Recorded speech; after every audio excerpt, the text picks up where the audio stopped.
Friends, welcome back. नमस्कार। इस video में हम एक्सटर्नल सेक्टर का जो टॉपिक है वो करने जा रहे हैं। इसमें पीटी 365 का एक्सटर्नल सेक्टर वाला टॉपिक चैप्टर है, प्लस इकोनॉमिक सर्वे में जो भी है एक्सटर्नल सेक्टर का टॉपिक है वो दोनों को मर्ज किया गया है। Let us start. तो तारापुरी कमेटी ने रिकमेंड किया था फुलर कैपिटल अकाउंट कन्वर्टिबिलिटी। तो हम देख चुके हैं कि FDI and FII as well as any जो हमारी डेब्ट लायबिलिटी है वो हमारा जैसे कि फॉरेन नेशनल का अकाउंट्स है वो हमारा कैपिटल अकाउंट का पार्ट बनता है। करंट अकाउंट में क्या आता है, गुड्स सर्विस है, वो सब कैपिटल अकाउंट में आता है, डोनेशन वगैरह है। ठीक है, तारापुर कमेटी ने रिकमेंड किया था फुलर कैपिटल अकाउंट कन्वर्टेबिलिटी। ठीक है, सेकंड टॉपिक है वो हमारा इसमें इंटरनेशनलाइजेशन ऑफ करेंसी है। तो उसका मतलब क्या होता है, तो इंटरनेशनल मार्केट में या फिर ग्लोबल यूज में किसी करेंसी का यूज ज्यादा हो जाए तो उसको हम बोलते हैं इंटरनेशनलाइजेशन ऑफ करेंसी। आरबीआई चाहती है कि रुपये का यूज है वो ग्लोबल मार्केट में बढ़े। ठीक है, एंड इसके लिए क्या है, दूसरे कंट्री उसको एक्सेप्ट करना चाहिए, यानी कि उसकी एक्सेप्टेंस ज्यादा होनी चाहिए और उसकी क्रेडिबिलिटी क्या है, हाई होनी चाहिए। ठीक है, यदि रुपये की इंटरनेशनलाइजेशन होगा तो उससे हमारे को फायदा क्या होगा, जो फॉरेक्स रिजर्व रिक्वायरमेंट है हमारी वो कम चाहिए होगा और हमारी जो इकोनॉमी है वो ज्यादा स्टेबल होगी एंड हमारे जो एक्सटर्नल वल्नरेबिलिटी है वो कम हो जाएगी, रिड्यूस हो जाएगी। ठीक है, नेक्स्ट इज इंडिया में क्या है, फुल करंट अकाउंट कन्वर्टेबिलिटी हम अलाउ करते हैं, परंतु पार्शियल कैपिटल अकाउंट कन्वर्टेबिलिटी हम अभी भी फॉलो करते हैं। ठीक है, करंट अकाउंट में क्या है, हम फुल्ली कन्वर्टेबल हैं एंड जो कैपिटल अकाउंट है वो हमारा है क्या है, पार्शियल कन्वर्टेबिलिटी अलाउ कर रहा है। ठीक है, बैलेंस ऑफ पॉइंट क्या होता है, बैलेंस ऑफ पेमेंट क्या होता है, it record the transaction in goods and service and asset between the resident of a country with the rest of the world. यानी कि जो रेजिडेंट ऑफ ए कंट्री है, यानी कि हम लोगों के जो भी ट्रांजेक्शन है गुड्स सर्विसेज या फिर एसेट में with the rest of the world, उसमें को सबको दिखाया जाता है बैलेंस ऑफ पेमेंट में। ठीक है, बैलेंस ऑफ पेमेंट के दो पार्ट हो गए, current account and capital account. Cross border transmission है उसको रेगुलेट किया जाता है फेमा एक्ट 1999 फेमा एक्ट में, फॉरेन एक्सचेंज मैनेजमेंट एक्ट, इसने रिप्लेस किया था फेरा कोड। ठीक है, एंड फेमा है वो होल ऑफ द इंडिया को एक्सटेंड करता है। इंटरेस्ट रेट डिफरेंशियल क्या होता है, ये दो change in interest rate between the two countries, दो कंट्रीज के बीच में जो इंटरेस्ट रेट है उनकी करेंसीज के बीच में, तो उसको ये दिखाता है इंटरेस्ट रेट। ठीक है, वहां पे कितना यूएसए में कितना जा रहा है, इंडिया में कितना इंटरेस्ट रेट है, उनका बीच का डिफरेंस होगा, उसको इंटरेस्ट रेट डिफरेंशियल बोलेंगे। ठीक है, आरबीआई ने क्या अभी गाइडलाइंस रिलीज की थी, international guidelines on international trade settlement in Indian rupees. तो आरबीआई चाहता है कि जो इंटरनेशनल ट्रेड है वो रुपये में सेटल हो as a part of internationalisation of rupees का पार्ट होगा वो। ठीक है, तो इसको किया जा सकता है वोस्ट्रो अकाउंट ओपन करके। वोस्ट्रो अकाउंट क्या होता है, वोस्ट्रो का मतलब होता है यूओर्स अकाउंट। ठीक है, तो वोस्ट्रो अकाउंट है वो एक्सपोर्टर या इंपोर्टर ओपन कर सकते हैं। It is an account that a correspondent bank hold on the behalf of another bank. ये एक बैंक दूसरे बैंक के बिहाफ पे होल्ड करता है, उसको बोलते हैं vostro account. For example HSB vostro account is held by SBI. तो एक बैंक दूसरे बैंक के बिहाफ पे इसको अकाउंट को होल्ड करता है, उसको वेस्ट्रो अकाउंट बोलते हैं। दूसरा होता है नोस्ट्रो अकाउंट। तो नोस्ट्रो का मतलब होता है आवर्स अकाउंट। तो ये अकाउंट्स है दो बैंक का इंटरनेशनल ट्रेडिंग के लिए जो है उनका अकाउंट होता है। तो आवर्स अकाउंट है यानी कि दोनों का मिलकर अकाउंट होता है। तो it is account between the two banks for international trading. ठीक है, W2 next topic is W2। W2 में कितने मेंबर है, वर्ल्ड ट्रेड ऑर्गेनाइजेशन 164 मेंबर है।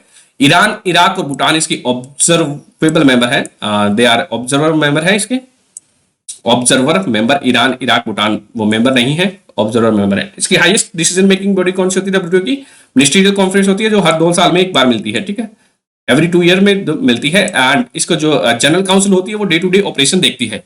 एंड अभी इसकी 12th जो मिनिस्ट्रियल कॉन्फ्रेंस हुई है वो कहाँ पे हुई है आप मेरे को बताओगे कमेंट सेक्शन में। एंड उसमें कुछ एक डिसीजन लिए गए थे, जैसे कि फिश में फिशरी सेक्टर से क्या डिसीजन लिया गया था, चेक करेंगे हम इलीगल अनवेरिफाइड एंड अनरिपोर्टेड है जो फिशिंग है उसको चेक करने के बारे में बात की गई थी। एंड इसमें 12th जो मिनिस्ट्रियल कॉन्फ्रेंस हुई है उसमें आईपी वेवर दे दिया गया था कोविड वैक्सीन के लिए, यानी कि यदि किसी कंट्री को जरूरत है तो वो बना सकता है बिना कंसेंट के वैक्सीन प्रोड्यूस कर सकता है। तो आईपी वेवर ऑन कोविड-19 वैक्सीन दिया गया था। देन इलेक्ट्रॉनिक ट्रांसमिशन है, तो ये जैसे कि कोई भी इलेक्ट्रॉनिक ट्रांसमिशन है, जैसे कि यूएस के सर्वे के द्वारा इंडिया में मूवी चल रही है उनके सर्वर्स में होस्ट करके, तो इंडिया में प्ले कर रहे हैं नेटफ्लिक्स वगैरह, तो उसको इलेक्ट्रॉनिक ट्रांसमिशन बोलते हैं। तो उसमें हम चाहते हैं कि डेवलपिंग कंट्री चाहते हैं कि उसमें हम क्या है टैक्स लगाएं एंड ड्यूटी लगाएं, तो परंतु जो डेवलप्ड कंट्रीज हैं वो नहीं चाहते हैं इस पे इंटरेस्ट लगाना, तो इसलिए इसको अभी इसका मोरेटोरियम को जो एक्सटेंड कर दिया गया है, नेक्स्ट जो अगले साल होगी मिनिस्ट्रियल कॉन्फ्रेंस 13 होगी, उस तक एक्सटेंड कर दिया गया है इसको। पहली बार ये मोरेटोरियम लगाया था कि वो लोग डेवलपिंग कंट्री नया लगाएं उस पर टैक्स, तो पहली बार इन लोगों ने 1998 में लगाया था, फिर अभी उसको एक्सटेंड कर दिया गया है, ठीक है। Next is no export restriction on world food programme के लिए भी कोई भी परचेज करेगा या फिर एक्सपोर्ट करेगा उस पर नो एक्सपोर्ट रेस्ट्रिक्शन नहीं है। वर्ल्ड फूड प्रोग्राम के लिए जो भी कोई भी परचेज होगी उस पर एक्सपोर्ट रेस्ट्रिक्शन नहीं रहेगा WTO के अनुसार। एंड इसके WTO के अंदर एक ग्रुप कंसल्टेशन फॉर्मेट भी बनाया गया है। ग्रुप कंसल्टेशन फॉर्मेट ये किससे रिलेटेड है? ये फूड सिक्योरिटी से रिलेटेड है, तो ये बनाया गया है फूड सिक्योरिटी पे, ठीक है। कुछ लोग कहते हैं कि जो हमारा पब्लिक स्टॉक होल्डिंग प्रोग्राम है नेशनल फूड सिक्योरिटी एक्ट के अंदर हम जो दाल चावल देते हैं और जो भी हम MSP देते हैं, वो कहते हैं कि ये लोग ट्रेड डिस्टोर्टिंग है, तो उसके अगेंस्ट में ये उन लोगों ने ग्रुप कंसल्टेशन फॉर्मेट बना रखा है। तो बाली मिनिस्ट्रियल कॉन्फ्रेंस ने पीस क्लॉज दिया था कि फूड सिक्योरिटी रिलेटेड है इश्यूज से है उनसे रिलेटेड है पीस क्लॉज, ठीक है। तो इसको इंडिया ने इन्वोक किया है, थर्ड टाइम पे इसको इन्वोक किया है। तो ये सारा बातें आप WTO में डिटेल से पढ़ सकते हो, हमने एक अलग से वीडियो बनाया हुआ है WTO पे। And next is government procurement agreement. तो गवर्नमेंट प्रोक्योरमेंट एग्रीमेंट क्या है? ये जो डेवलप कंट्री की गवर्नमेंट चाहती है कि जो हमारी जो गवर्नमेंट है या फिर जो बाकी जो गवर्नमेंट खरीदारी करती है वो क्या है, इंटरनेशनल मार्केट से भी करे, उसमें फॉरेन बायर फॉरेन सेलर है वो भी उसमें पार्टिसिपेट कर सके। अभी उसमें पार्टिसिपेट नहीं कर पाते हैं गवर्नमेंट प्रोक्योरमेंट में, ठीक है। तो वहां पे ये लोग चाहते हैं ऐसा, ठीक है। तो ये प्लूरल एग्रीमेंट है, इंडिया इसको अपोज कर रहा है। 21 इसमें मेंबर है एंड 21 इसके जो पार्टीज है मेंबर है इसके। यूरोपियन यूनियन को मिला दोगे तो इसमें 48 कंट्रीज हो जाएंगे, ठीक है। Then government procurement from international market करे, ये इसका काम है एंड ये WTO के अंदर आता है। इंडिया इसको अपोज कर रहा है गवर्नमेंट प्रोक्योरमेंट एग्रीमेंट को। Then next is goods trade barometer index कौन पब्लिश करता है? गुड्स ट्रेड बैरोमीटर इंडेक्स ये पब्लिश किया जाता है WTO के द्वारा, ठीक है। इसका बेस होता है वो 100 होता है। मोर देन 100 इसकी जो वैल्यू आ जाती है इंडेक्स की, तो वो क्या है, ग्रोथ दिखाई देगा। ग्रोथ है कि यानी कि उस ट्रेड में ग्रोथ हो रही है, और लेस देन 100 आ जाएगा तो यानी कि ग्रोथ ट्रेड डिक्लाइन हो रहा है, ठीक है। नेक्स्ट है वो हमारा है टॉपिक है वो अम्पेडा है। हमने एग्रीकल्चर अपेडा के बारे में पढ़ा था। Agriculture product export development agency है, उसी तरह से एक marine product export development agency है। एंड ये दोनों क्या है, एक स्टेट्यूटरी बॉडी है, दोनों ही। इसको बनाया गया था, अम्पेडा को बनाया गया है। ये मरीन प्रोडक्ट से रिलेटेड है, फिशरी वाले प्रोडक्ट्स है, उनको एक्सपोर्ट को करने के लिए है। उनको कंजर्वेशन है, एक्सपोर्ट है, ये ट्रेनिंग भी देती है फार्मर्स को कैसे उनको फिश को कंजर्व करना है। इसको 1972 में बनाया गया है। मिनिस्ट्री ऑफ कॉमर्स के अंदर आती है, एक स्टेट्यूटरी बॉडी है, मिनिस्ट्री ऑफ कॉमर्स के अंदर आती है, DPIIT के अंदर। एंड इसका जो काम क्या है, मरीन प्रोडक्ट का एक्सपोर्ट। इसके अंदर क्या है, पहले एक बॉडी बनाई गई थी, मरीन प्रोडक्ट को एक्सपोर्ट प्रमोशन की काउंसिल बनाई गई थी। एंड 1961 में marine product export promotion council बनाई गई थी, वो अभी काम करती है अम्पेडा के अंदर। अम्पेडा के अंदर ये काम कर रही है अभी। तो इंडिया है वो सेकंड लार्जेस्ट फिश प्रोडक्शन में हम सेकंड लार्जेस्ट आते हैं। एंड आप मेरे को बताओगे कि कौन सा लार्जेस्ट फिश प्रोडक्शन कौन सा कंट्री करता है, ठीक है। देन अम्पेडा के अंदर ही एक national centre for sustainable aquaculture के लिए बनाया गया है। National centre for sustainable agriculture, aquaculture है, एग्रीकल्चर नहीं, एक्वाकल्चर के लिए बनाया गया है। देन एक इसके अंदर एक नेटवर्क बनाया गया है, network for fish quality management and sustainable fishing के लिए।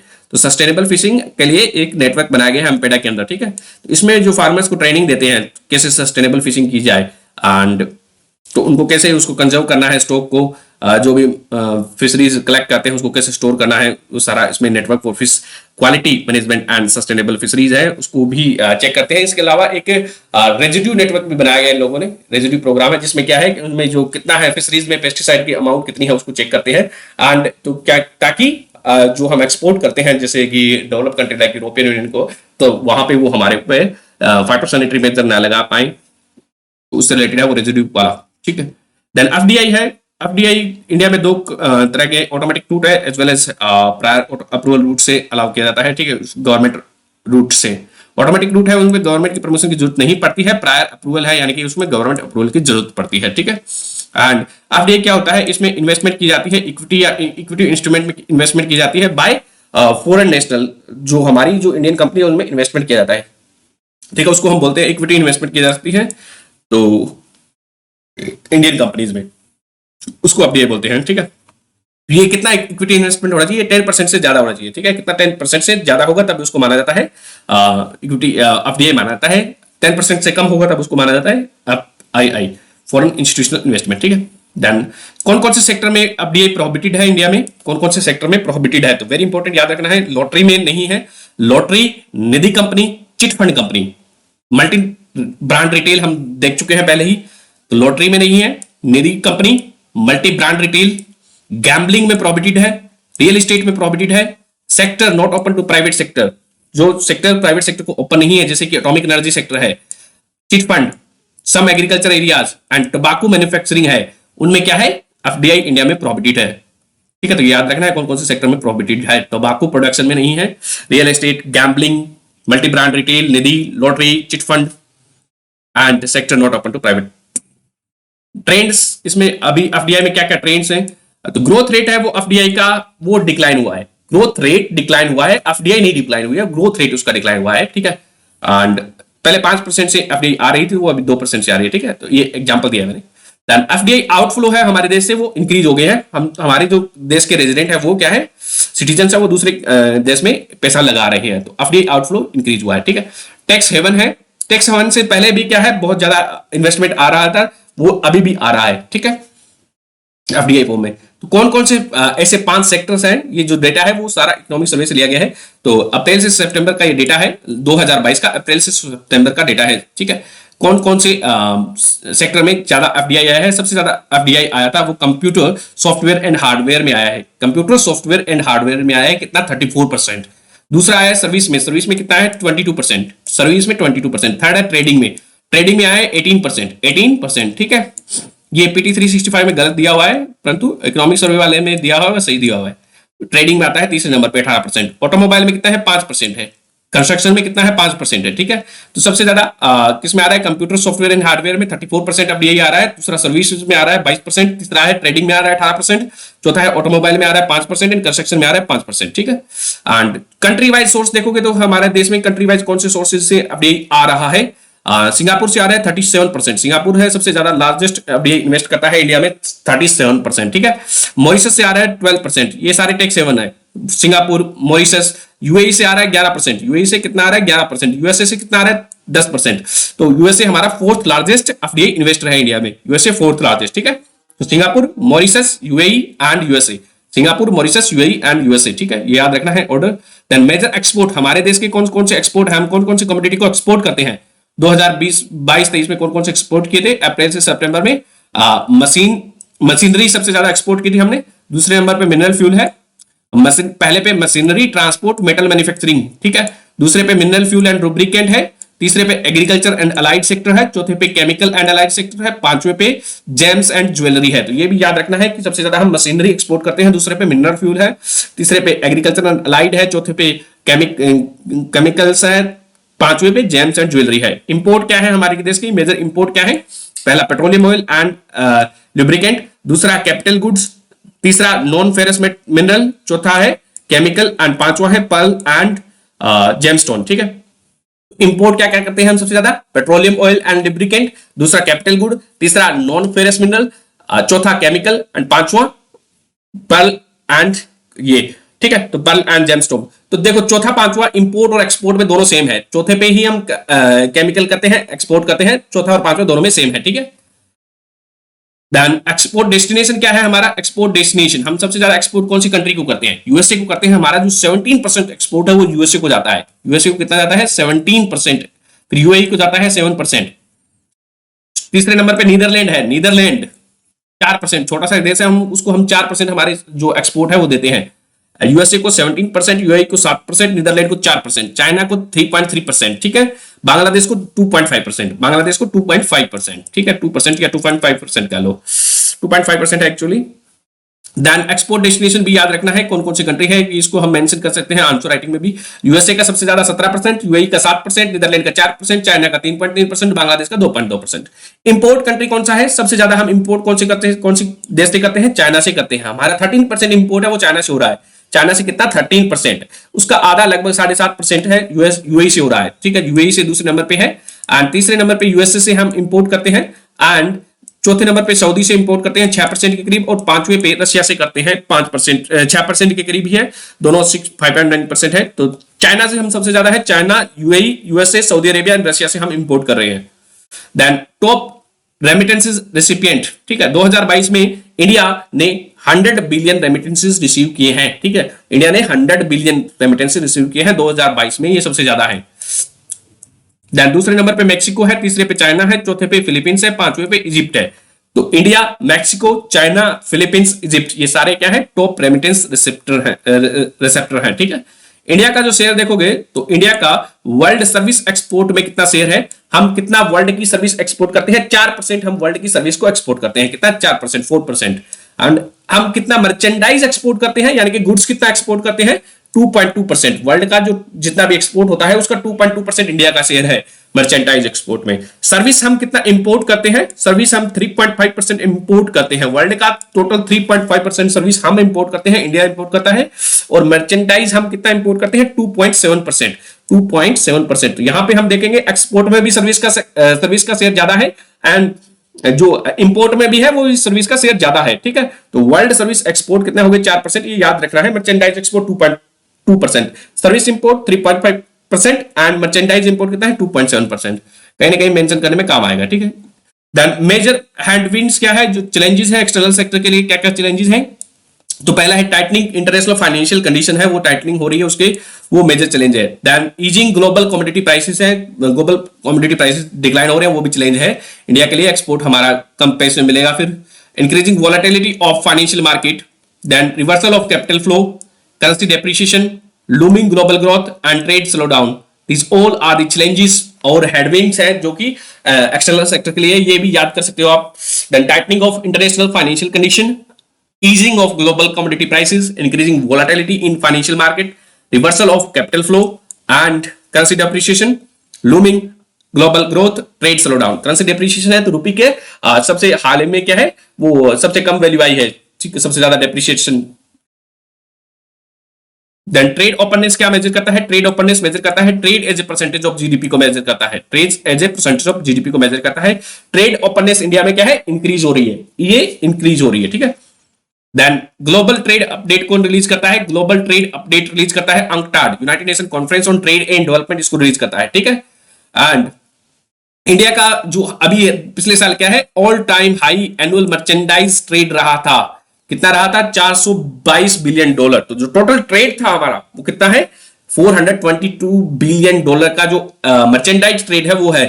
तो ये 2022 में हाईएस्ट रहा था मर्चेंडाइज ट्रेड, ठीक है। सर्विस ट्रेड कितना रहा था, $250 बिलियन। तो सर्विस ट्रेड है वो $250 बिलियन। तो टोटल कितना हो जाएगा, 400, 200, 600, 602, ये देखो तो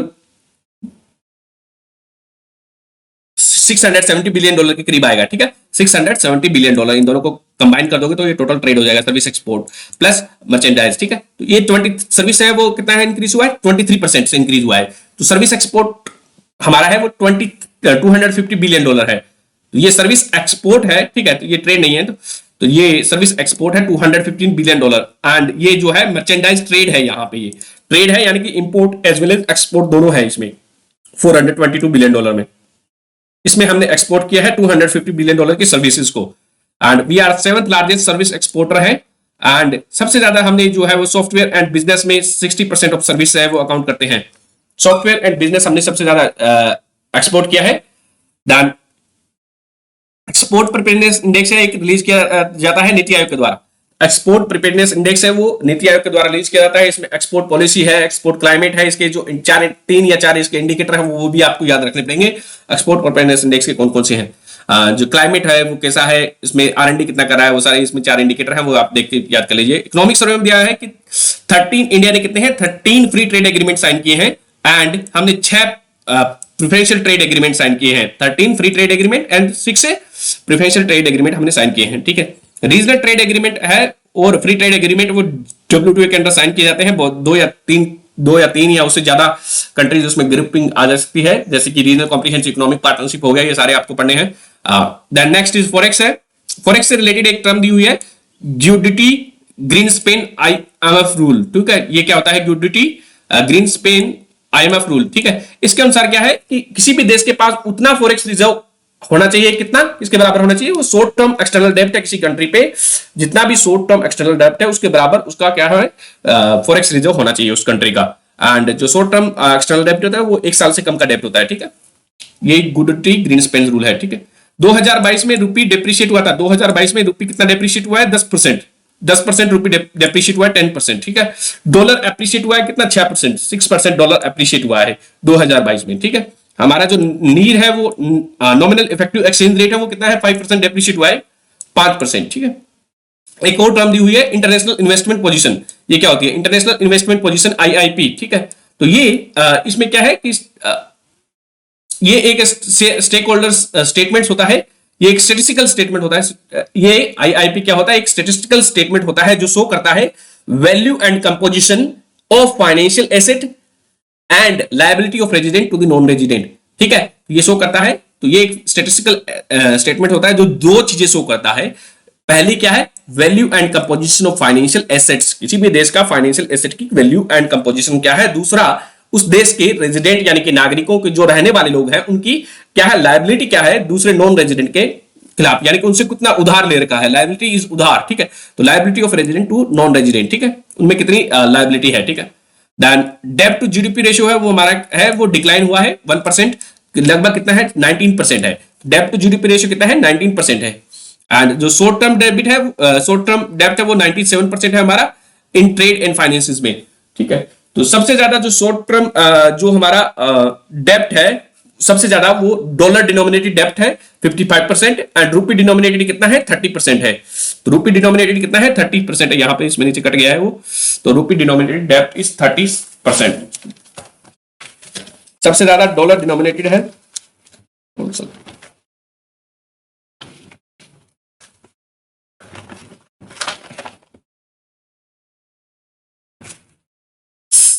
सोर्जन एक्सटर्नल डेब्ट है वो हमारा है वो 125 बिलियन डॉलर है।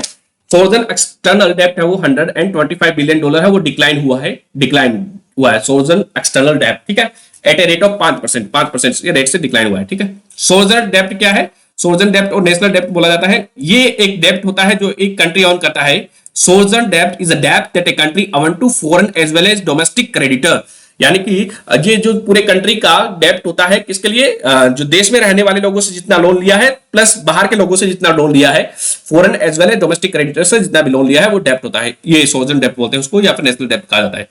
फॉरेन इन्वेस्टमेंट फैसिलिटेशन पोर्टल, इसका नाम देखो इन्वेस्टमेंट फैसिलिटेशन है, तो ये इन्वेस्टमेंट को फैसिलिटेट कराता है इंडिया में, ठीक है। तो ये एक सिंगल विंडो एजेंसी है जो इन्वेस्टमेंट फैसिलिटेशन का काम करती है। ये किसके द्वारा डेवलप किया गया है? ये पोर्टल ये डेवलप किया गया है डीपीआईआईटी के द्वारा। डीपीआईआईटी मिनिस्ट्री ऑफ कॉमर्स के अंदर आता है, ठीक है। नेक्स्ट इज अंकटाड और यूनाक्टेड, ये पब्लिश करता है world investment report. United nation conference on trade and development, ये पब्लिश करता है वर्ल्ड इन्वेस्टमेंट रिपोर्ट। इसके अनुसार हम 7th largest of DI recipient है। तो India is 7th largest of DI recipient. तो पहला कौन सा है? यूएसए होना चाहिए। देन अंकटाड को बनाया गया है, इसका हेडक्वार्टर कहां पे है? जिनेवा में इसका हेडक्वार्टर है। 1964 में इसको बनाया गया था। इसमें 195 मेंबर है एंड ये अंकटाड है वो पार्ट है United nation sustainable development group है, उसका हिस्सा है, ठीक है। एंड ये रिपोर्ट पब्लिश करता है trade and development report and digital economic report, technology and innovation report है वो अंकटाड पब्लिश करता है। याद रखनी है कौन कौन सी report? Trade and development report, digital economic report and trade and innovation report. 1964 में बनाया गया था इसको, ठीक है। एंड रूपी डिप्रिसिएशन के कुछ कॉजेस दिए हुए हैं। पहला क्या है? राइज इन क्रूड ऑयल, ठीक है, क्रूड ऑयल प्राइस इंक्रीज हो रहे हैं, उसके कारण ये रूपी डिप्रिशिएट कर जाता है। ग्लोबल मॉनेटरी पॉलिसी टाइटनिंग हो रही है, जैसे कि हो रही है, ठीक है, वर्ल्ड वाइड। कैपिटल आउटफ्लो, यहां से फेड रेट हाइट है उसके कारण कैपिटल आउटफ्लो हो रहा है। बहुत सारी चीजें, इन्फ्लेशन है, वाइडनिंग केट एंड अभी तो हम कह सकते हैं कि जो रिपोर्ट आई है हिंडनबर्ग उसके कारण भी हो सकता है। देन वाइडनिंग केट, ठीक है। देन इंडिया फॉरेक्स रिजर्व के बारे में बात करते हैं। इंडिया का जो फॉरेक्स रिजर्व है, फॉरेन एक्सचेंज रिजर्व है, सबसे ज्यादा हमारे पास है फॉरेन करेंसी एसेट है 88%, सबसे ज्यादा है वो कौन कौन सी है? फॉरेन करेंसी एसेट है हमारा 88% में। इंडिया का जो हाईएस्ट है वो 642 बिलियन डॉलर गया था लगभग पिछले साल 2022 में। फॉरेक्स रिजर्व 642 बिलियन डॉलर के करीब है, हाईएस्ट गया था। उसके बाद में ये डिक्लाइन होकर 600 या उससे 600 या 500 बिलियन डॉलर से भी कम हो गया है। तो ये सबसे ज्यादा किसमें था? फॉरेन करेंसी एसेट में है, 88% है जो हमारा फॉरेक्स रिजर्व है। 88% फॉरेन कंट्री एसेट में आता है। दूसरा गोल्ड रिजर्व में आता है 7% एंड एसडीआर 3.3% है। देन रिजर्व ट्रेंच पोजीशन है आईएमएफ के पास हमारी है वो उसमें 1% है। तो ये इसका कंपोजिशन होगी इंडिया के फॉरेक्स रिजर्व की कंपोजिशन, याद रखनी है ये। देन फॉरेन करेंसी एसेट, सबसे ज्यादा हमारे जो फॉरेन करेंसी एसेट है जिसमें 88% फॉरेक्स रिजर्व पार्ट है वो कौन कौन से हमारे पास? यूएस डॉलर है, यूरो है, British pound, Japanese yen and Chinese yuan. तो ये फॉरेन करेंसी एसेट है हमारे पास, US dollar, euro, British pound, Japanese yen and 5वें नंबर पे आता है चाइनीज युआन। ठीक है, आरबीआई मैनेज करता है फॉरेक्स को इंडिया में। कौन मैनेज करता है? आरबीआई। ठीक है, ऐसा वो करता है RBI act 1934 and FEMA act 1999। तो इन दोनों के पावर्स डिराइव करते हुए फॉरेक्स को मैनेज करता है RBI act 1934 and FEMA act के अंडर। तो रीजन फॉर डिक्लाइन क्यों है फॉरेक्स रिजर्व इंडिया में डिक्लाइन क्यों हो रहे हैं? क्योंकि decline in currency, foreign currency asset है वो डिक्लाइन हो गया है। आरबीआई इंटरवीन करता है जब रूपी डिप्रिशिएट करता है, तो आरबीआई इंटरवीन करता है ताकि रूपी ज्यादा ना गिरे एंड ताकि हमारा जो क्रूड ऑयल है वो ज्यादा महंगा नहीं हो, तो उसको आरबीआई इंटरवीन करता है फॉरेन मार्केट में, और वहां पे वो डॉलर बेचता है और ये रूपी खरीदता है। ठीक है, कभी डॉलर बेचता है, कभी डॉलर खरीदता है। तो high capital outflow, then weak global outlook is there US Russia Ukraine war के कारण। एंड नीड फॉर फॉरेक्स, किसी भी कंट्री को फॉरेक्स क्यों चाहिए होता है? क्योंकि उसका कॉन्फिडेंस रहे इन्वेस्टर का, एंड क्रेडिट रेटिंग उसकी अच्छी रहे, सोवर्जन क्रेडिट रेटिंग है, एंड ट्रेड और फॉरेन जो ऑब्लिगेशन होते हैं कंट्री का वो फुलफिल कर पाए, एंड किसी भी शॉक को मेट करने के लिए भी फॉरेक्स रिजर्व की जरूरत पड़ती है। अनसीन शॉक जैसे कि कोविड-19 हो गया। IMF, next is IMF. ठीक है, इंटरनेशनल मॉनेटरी फंड। तो इसको 1944 में बनाया गया था ब्रेटन वुड कॉन्फ्रेंस में के द्वारा। इसमें कितने मेंबर है? 190 मेंबर है आईएमएफ की, इंटरनेशनल मॉनेटरी फंड। ठीक है, वाशिंगटन में इसको हेडक्वार्टर है। मस्ट बी आईएमएफ का मेंबर बनने के लिए किसी भी कंट्री को पहले वर्ल्ड बैंक का मेंबर होना जरूरी है। तो आईएमएफ का रोल क्या है? आईएमएफ का रोल है strengthening the international marketing monetary cooperation को स्ट्रेंथन करना है वर्ल्ड वाइड, देन ट्रेड का इंक्रीज करना है, एक्सपेंशन करना है, ग्रोथ करना है, डिस्क्रीज द नेगेटिव पॉलिसी को जो भी है उनको डिस्क्रेज करना है, कंट्रीज का बैलेंस ऑफ पॉइंट पेमेंट है, क्राइसिस होता है उससे भी प्रिवेंट कराना है। तो इसमें क्या है, ये 2 रिपोर्ट पब्लिश करता है, बहुत सारी रिपोर्ट पब्लिश करता है, उसको आपको देखना पड़ेगा दूसरे सोर्सेज से। World economic outlook and global financial stability report ये पब्लिश करता है। 2 इंपॉर्टेंट रिपोर्ट है, ये तो याद रखनी है। वर्ल्ड इकोनॉमिक आउटलुक आईएमएफ की है, and global financial stability report है वो भी आईएमएफ की है। वर्ल्ड बैंक की रिपोर्ट भी याद रखनी है, एंड वर्ल्ड इकोनॉमिक फोरम की भी याद रखनी है। तो एक कमेटी बनाई गई है इसके अंदर, इसको मैनेज करने के लिए IMFC, international monetary and finance committee है, ये आईएमएफ के अंदर बनाई गई है। International monetary and finance committee, इसमें 24 मेंबर होते हैं। 12 डेवलपिंग कंट्री से आते हैं, शायद 12 डेवलपिंग कंट्री से आते हैं। इंडिया इस कंट्री का इसका मेंबर है। ठीक है, एंड इसमें कोई no formal decision making power नहीं होती इस बॉडी के पास, एंड ये 2 साल में एक बार मिलती है। तो ये इंटरनेशनल मॉनेटरी फाइनेंस कमेटी है, वो 2 साल में एक बार मिलती है। इंडिया इसका मेंबर है। ठीक है, 24 इसमें मेंबर होते हैं। तो आईएमएफ की जो हाईएस्ट बॉडी है, डिसीजन मेकिंग बॉडी है, वो कौन सी है? बोर्ड ऑफ गवर्नर होती है, एंड बोर्ड ऑफ गवर्नर के अंडर 2 कमेटी बनाई गई है। आईएमएफसी जो मैंने अभी पढ़ी है, international monetary finance committee, as well as इसके अंदर डेवलपमेंटल कमेटी भी होती है जो एडवाइस करती है बोर्ड ऑफ गवर्नर को। ठीक है, देन आईएमएफ का एक एसडीआर होता है, that is neither A currency nor a claim on this IMF. इसको एसडीआर को बनाया गया था 1969 में बनाया गया था, ये करेंसी नहीं होती है। एंड तो सबसे ज्यादा इसमें एसडीआर के बास्केट में 5 करेंसीज होती हैं। सबसे ज्यादा जिसमें वेटेज है वो यूएस डॉलर का है, यूएस डॉलर का सबसे ज्यादा वेटेज है। दूसरे नंबर पे यूरो है, तीसरे में चाइनीज युआन है, चौथे पे जापानीज येन है। चाइनीज युआन या फिर रेन में भी, दोनों ही चाइना की करेंसी का नाम है, युआन या फिर रेन में भी। चौथा है जापानीज येन, एंड 5वां है ब्रिटिश पाउंड स्टर्लिंग। ठीक है, तो सबसे ज्यादा वेटेज है एसडीआर में यूएस डॉलर का है, दूसरे नंबर पे यूरो है, तीसरे में चाइनीज है, चौथे पे जापानीज येन है, एंड 5वें पे ब्रिटिश पाउंड का है। ठीक है, देन प्रोपोर्शनल टू शेयर, इनमें जो है शेयर होता है वो कोटा सिस्टम है, वो सब कुछ आपको देखना पड़ेगा। इंटरनेशनल रिजर्व एसेट उसी आधार से इसको वोटिंग शेयर भी मिलता है। कौन सी कंट्री का सबसे ज्यादा वोटिंग शेयर है? यूएसए का है। तो वर्ल्ड बैंक के बारे में बात करें तो वर्ल्ड बैंक भी यूएन ब्रेटन वुड कॉन्फ्रेंस के द्वारा एस्टेब्लिश किया गया था। ये कॉन्फ्रेंस हुई थी न्यू हैम्पशायर यूएसए में हुई थी, 1944 में इसको एस्टेब्लिश किया गया था। World bank and IMF are also called as Bretton Wood institution. तो वर्ल्ड बैंक ग्रुप के 5 मेंबर हैं, कौन कौन से हैं? IBRD, international bank for reconstruction and development, second is international financial corporation is there, third is IDA, international development assistance, and fourth is mega multilateral investment guarantee agency, and fifth is international centre for settlement of international disputes. And तो ये IBRD का गठन किया गया था 1944 में, इसको बनाया गया था। एंड इसका काम क्या है? लोन देती है middle income group and low income group countries को है। ये international bank for reconstruction and development है, ये लोन देती है। ठीक है, एंड दूसरी जो बॉडी है वो आईडीए है, आईडीए इंटरनेशनल डेवलपमेंट एजेंसी। इसको बनाया गया था 1960 में बनाया गया था। ये पुअर नेशन को इंटरेस्ट फ्री लोन देती है और उनको ग्रांट भी देती है।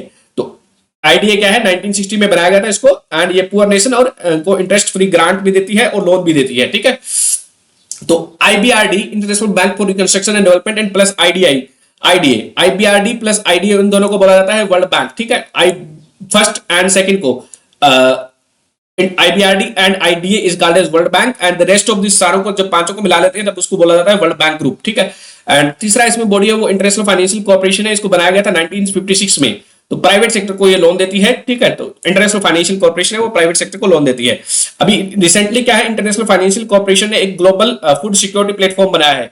ग्लोबल फूड सिक्योरिटी प्लेटफॉर्म किसके द्वारा बनाया गया है, इंटरनेशनल फाइनेंशियल कॉर्पोरेशन के द्वारा। उसमें क्या है कि वो जो भी ग्लोबल फूड सिक्योरिटी की प्रॉब्लम आती है तो उसमें क्या है, प्राइवेट सेक्टर की कैपेबिलिटी डेवलप करना चाहती है आईएफसी। उसके लिए क्या है 6 बिलियन प्लेटफॉर्म, 6 बिलियन का ये प्लेटफॉर्म बनाया गया है। तीसरा आईडीए हमने देख लिया, आईडीए पोर नेशन को interest free loan and grant देता है। चौथा है मल्टीलेटरल इन्वेस्टमेंट गारंटी एक्ट, इसको बनाया गया था 1988 में। ये प्रमोट करता है FDI in developing countries. Developing countries में एफडीआई के लिए गारंटी देता है। मल्टीलेटरल इन्वेस्टमेंट गारंटी एजेंसी है ऐसे कंट्रीज जहां पे थोड़ा डिस्टर्बेंस चल रहा है, जहां पे पॉलिटिकल थोड़ा इंस्टेबिलिटी है, वहां पे ये उनका जो इन्वेस्टमेंट करेगा प्राइवेट सेक्टर या फिर कोई भी गवर्नमेंट है उसको ये क्या है इन्वेस्टमेंट की गारंटी देती है, ठीक है। उसके लिए तो इसको बनाया गया था 1988 में। चौथा है international centre for settlement of disputes, इसको बनाया गया 1966 में। तो ये एक डिस्प्यूट सेटलमेंट बॉडी है, WTO वर्ल्ड बैंक की डिस्प्यूट सेटलमेंट बॉडी है। इंडिया इसका पार्ट नहीं है। तो ये जो ICSID ओनली इंस्टीट्यूशन है जिसका इंडिया हिस्सा नहीं है, बाकी चारों का पार्ट है। WTO ये इनका बाकी चारों का हिस्सा है, परंतु ISID पांचवें का पार्ट नहीं है इंडिया। देन ऑब्जेक्टिव क्या है वर्ल्ड बैंक का, ऑब्जेक्टिव है एंड एक्सट्रीम पॉवर्टी को एंड करना है। हमने देखा है कि वर्ल्ड बैंक ने रिसेंटली एक्सट्रीम पॉवर्टी की लाइन है वो $1.9 से बढ़ाकर कितनी कर दी है, $2.15 कर दी गई है। एंड तो जो एक्सट्रीम पॉवर्टी की लाइन कितनी है, $2.15 पर पर्सन पर डे। जितना कमाता है तो उससे कम कमाता है तो वो एक्सट्रीमली पॉवर होगा। तो इसका वर्ल्ड बैंक का काम क्या है, एंड एक्सट्रीम पॉवर्टी। दूसरा है शेयर्ड प्रॉस्पेरिटी को प्रमोट करना है। तो वर्ल्ड बैंक भी कुछ रिपोर्ट्स पब्लिश करता है, जिनमें से पहली रिपोर्ट है ग्लोबल फाइनेंशियल डेवलपमेंट रिपोर्ट, दूसरा है वर्ल्ड डेवलपमेंट रिपोर्ट, तीसरा है ग्लोबल इकोनॉमिक प्रोस्पेक्ट्स रिपोर्ट, ठीक है। तो ये भी रिपोर्ट याद रखनी है, इनमें कंफ्यूज नहीं होना है कौन सी रिपोर्ट वर्ल्ड बैंक की है, कौन सी IMF की है। वेरी इंपॉर्टेंट है, पूछा भी गया है, पूछा भी द्वारा भी जा सकता है। Global financial development report, world development report and global economic outlook, global economic prospect report. Outlook वाली किसकी है, IMF की है, ठीक है। एंड तो इंडिया वर्ल्ड बैंक पब्लिश करता है कौन सा, ease of doing business report भी पब्लिश करता था पहले, उसको डिसकंटिन्यू कर दिया गया है। लॉजिस्टिक इंडेक्स है वो भी वर्ल्ड बैंक प्रोड्यूस करता है। देन इंडिया कॉम्पिटिटिवनेस रिपोर्ट है वो इंडिया एक रिपोर्ट नई रिलीज रिपोर्ट, एक नई रिपोर्ट आई है India competitiveness report.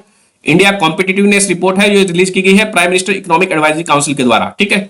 Prime minister की इकोनॉमिक एडवाइजरी काउंसिल है, इसके बारे में आपको अलग से पढ़ना पड़ेगा डिटेल में।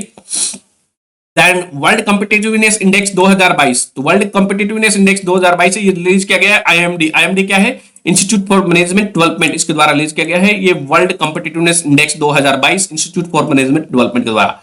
Next is global competitiveness report, global competitiveness report, ये ऊपर वाली कौन सी है, वर्ल्ड कॉम्पिटिटिवनेस इंडेक्स है, ये IMD के द्वारा है। दूसरा है ग्लोबल कॉम्पिटिटिवनेस रिपोर्ट है, ये वर्ल्ड इकोनॉमिक फोरम की है। तो दोनों में डिफरेंस है कि जो ग्लोबल वाली है वो वर्ल्ड इकोनॉमिक फोरम की है और ये वाली है वर्ल्ड वाली है वो IMD की है, institute for management development. Next topic is world economic forum. World economic forum क्या है, एक नॉन प्रॉफिट ऑर्गेनाइजेशन है जिसको 1971 में एस्टेब्लिश किया गया था, ग्लैंड में शायद इसका हेडक्वार्टर है। एंड इसको एस्टेब्लिश किया गया था क्लॉस सचवाब के द्वारा, एंड इसका काम है पब्लिक प्राइवेट कॉर्पोरेशन को बढ़ावा देना, पब्लिक और प्राइवेट का कॉर्पोरेशन को बढ़ावा देना। मोटो क्या है वर्ल्ड इकोनॉमिक फोरम का, मोटो है entrepreneurship in global trust, entrepreneurship in global interest, ठीक है। एंड ये रिपोर्ट करता है, ये पब्लिश करता है global gender gap report, gender inequality report है वो, जेंडर इनइक्वालिटी इंडेक्स किसका है, UNDP का है, वो हम देख चुके हैं। एंड ये वर्ल्ड इकोनॉमिक फोरम का कौन सा है, ग्लोबल जेंडर गैप रिपोर्ट, ठीक है। ये वर्ल्ड रिस्क रिपोर्ट भी पब्लिश करता है। Then next is anti dumping duty, तो एंटी डंपिंग ड्यूटी है, तो अभी कुछ चाइना साउथ कोरिया है वो डंप कर रहे थे optical fibre, China south Korea Indonesia India में ऑप्टिकल फाइबर डंप कर रहे थे, तो इंडिया ने वहां पे क्या है उनको एंटी डंपिंग ड्यूटी चिपका दी है, ठीक है। तो ये एक काइंड ऑफ प्रोटेक्शनिस्ट टैरिफ होता है, ये जो डोमेस्टिक कंट्री होता है वो इंपोज करता है, ठीक है। यानी कि जो कंट्री इंपोर्ट कराता है वो इंपोज करता है फॉरेन इंपोर्ट पे, ठीक है। And if they are priced below fair market price, ठीक है। यदि चाइना में किसी चीज का दाम 5,000 रुपए है और वो इंडिया में बेच रहा है 4,000 रुपए में फोन का दाम, तो उसको क्या बोला जाता है, डंपिंग बोला जाता है। उसके अगेंस्ट में इसको लगाया जाता है एंटी डंपिंग ड्यूटी को। इसको रिकमेंड कौन करता है, director general of trade, and remedies है वो उसको रिकमेंड करता है। इसको इंपोज कौन करती है? फाइनेंस मिनिस्ट्री इसको इंपोज करती है, ठीक है।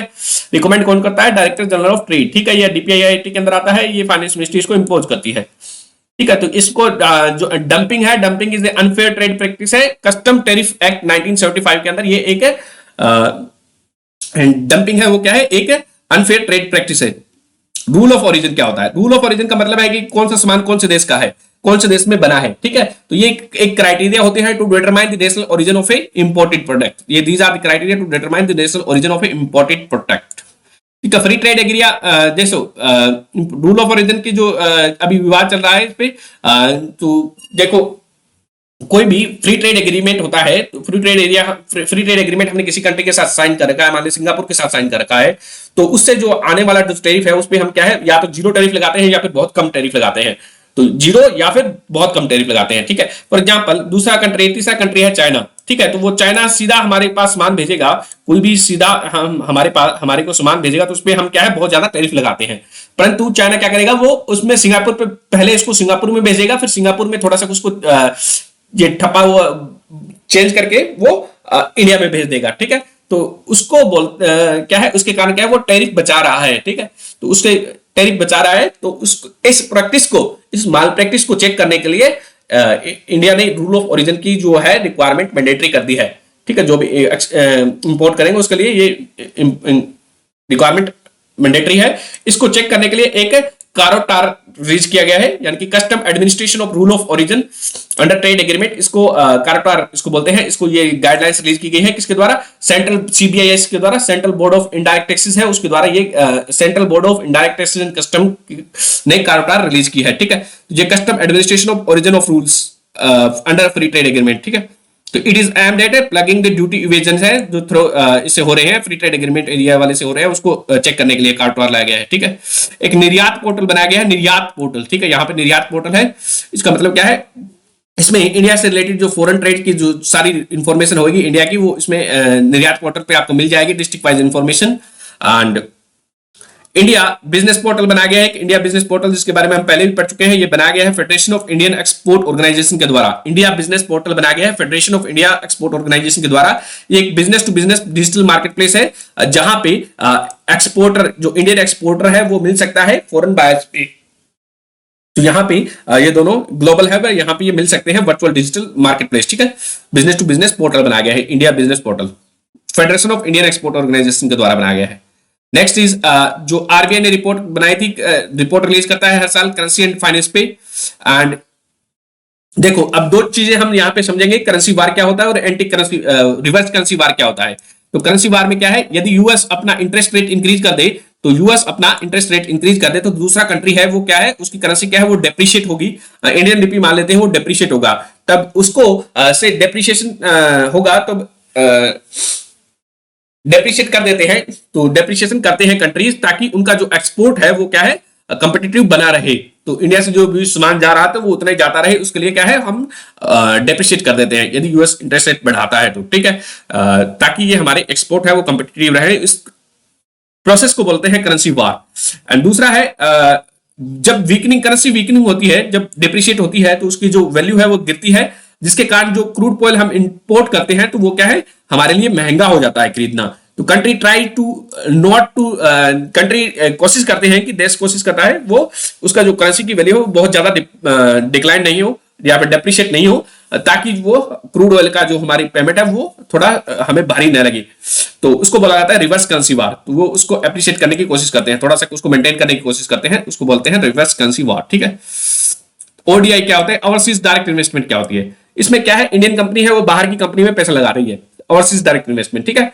Investment made outside India, and हम इन्वेस्ट कर सकते हैं कुछ सेक्टर में हम इन्वेस्टमेंट नहीं कर सकते, दे आर नॉट परमिटेड।